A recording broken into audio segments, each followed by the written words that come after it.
زنگ زده میشه که مولوی صاحب قرضدار باشه آدم چطور میشه قربانی.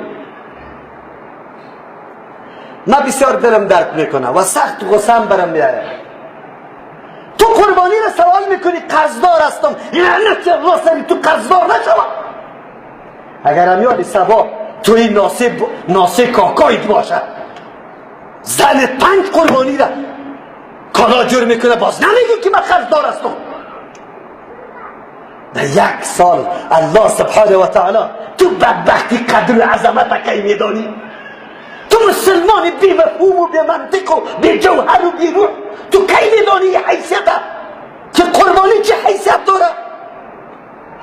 رسول الله صلی الله علیه و سلم برات میگه من کان له ساعت فلم یضحی، کسی که گنجایش داشته باشه از قربانی کردن امی قبول داره که یک حیوان بخره ولیکن قربانی نکرد فلا یقربن مصلانا، رسول الله برات میگه که در عیدگاه ما حاضر نشو. تو میفهمی قدری عزیزه قربانی چی قدر داده چی هست برای تو؟ فقط دنبال رشوت بدو، دنبال حرام خوری بدو، دنیا را میشناسی آخرت نمیشناسی، دین نمیشناسی، امر رسول الله را نمیشناسی. سوال قرضدار هستم قربانی میشه یا نمیشه؟ قرضدار هستم قربانی میشه. در بدعات، در رسومات، در معصیت پیسه است که مصرف میشه.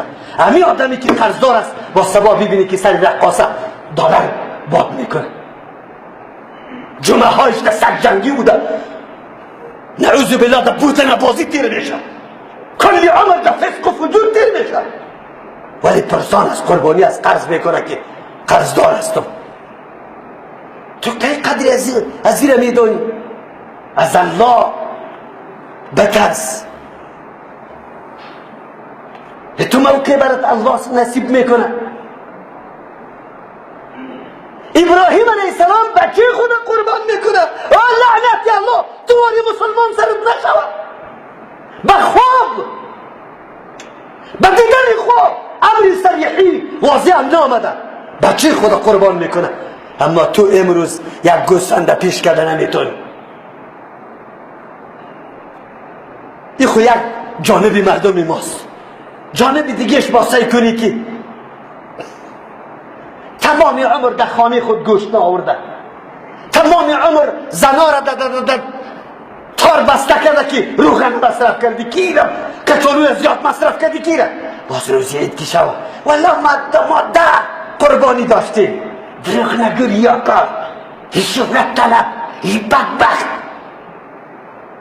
5 قربانی داشتیم. از رسول الله کنه بالله قسم اگر مقام و منزلت بالا باشه، از صحابی کنه بالا نیستی. ثوابی که صحابی طلب میکنه تو طلب نمیکنی، حرصی که صحابه و ثواب داره تو نداری. و از خانه خود یک قربانی میکنه از کل اهل بیت. اگر واقعا طلبگار ثواب هستی، واقعا مولد واقعی هستی، جنسوز هستی، در همسایت سعی کن یک خانه بیواره پیدا کن، یک خانه یتیمه پیدا کن، حیوانه بخر از اونجا ببر به خانه از اون.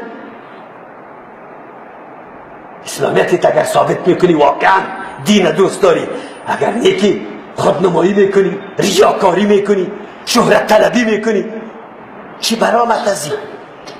چی شد ازی؟ لاف بزن در هر مجلس بشی. ما خیلی ناوقت شد سر ما تالی را کالا را بدل نکردیم، از ما خود 5 دانه بود. چی ضرور است برات؟ این عمل برای کی انجام میدی؟ به الله قسم که عمل به خاطر الله انجام ندی. اگر الله قبول کنه 2 شرط است.